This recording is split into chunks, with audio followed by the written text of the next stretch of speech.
Jobs, income, health and housing are among the top priorities to UK residents. This is why businesses and workers are relocating to places other than London. The Tech City UK Cluster Alliance, an industry group focused on the development of the technology sector throughout the entire country, i.e., outside of London, issued a surprising report in early 2015.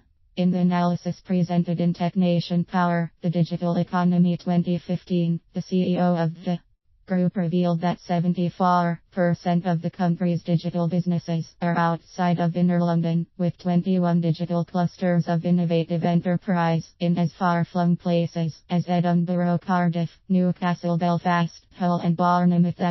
Pool.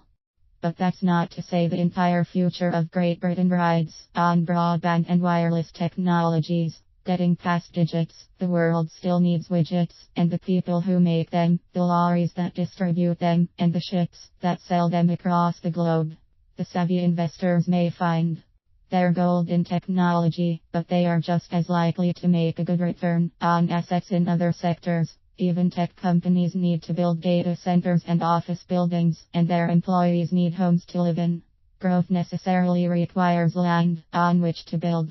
This all speaks to a generalized approach to decentralization and focused efforts by the government to encourage growth throughout the country. London has become unaffordable and in certain respects unsustainable, what with global investors buying up much of the luxury housing and driving up the costs of doing business because employees need to be paid much more in order to afford living there.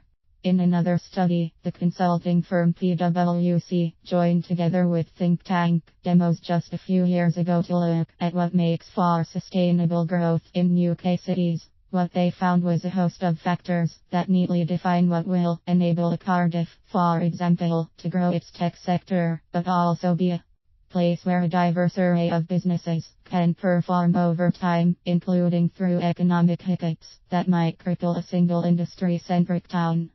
The PwC/Demos study was presented in Good Growth for Cities, a report on urban economic well-being, November 2012, based on a survey of the general public, business leaders, politicians and policymakers, combined with available data. The key factors defining a healthy local economy were the following. Jobs. Considered the number one priority. Well-paying employment enables almost everything else. Income and jobs were considered together and thus weighted in the indices of the report to account for about 1/3 of what defines a good growth city. Income. While the importance of this cannot entirely be extracted from the same feelings about jobs, the distinction might be made that good pay scales certainly trump lower wages. The nature of a local economy and the relative factors of education are important contributing functions.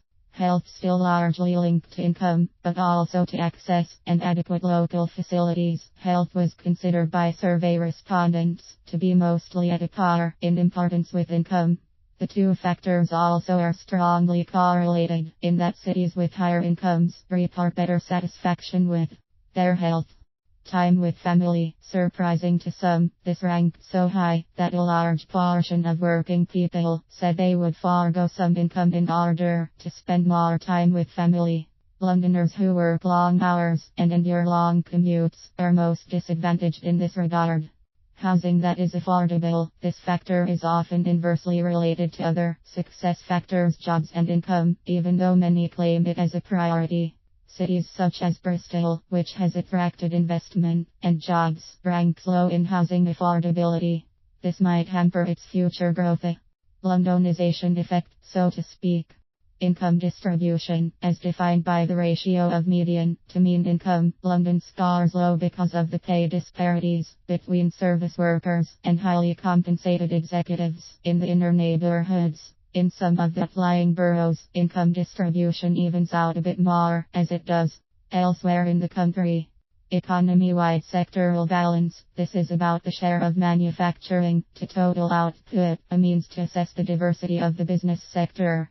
Environment largely measured as carbon emissions relative to GVA gross value. Added Bristol, Edinburgh and London received the best scores in this regard.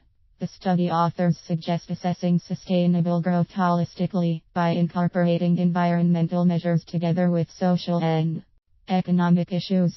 Transport, average commuting time to work, a factor which scores lower, where housing costs are unaffordable and the cities are bigger.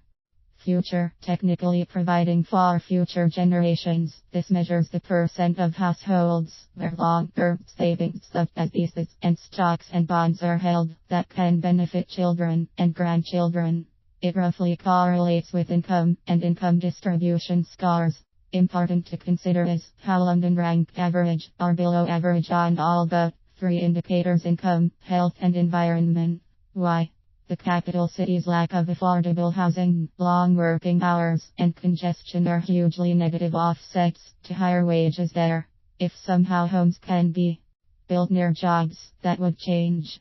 Of course, land must be available, and those orchestrating development need to understand what those cities already are planning to accommodate and support growth. In places such as Bristol, where growth is high, but housing lags behind, it is likely a good place to invest if the land is available. Investors should consider the local economies of where building is proposed, as well as their own personal wealth building objectives and variables. An individual financial advisor can help balance those considerations.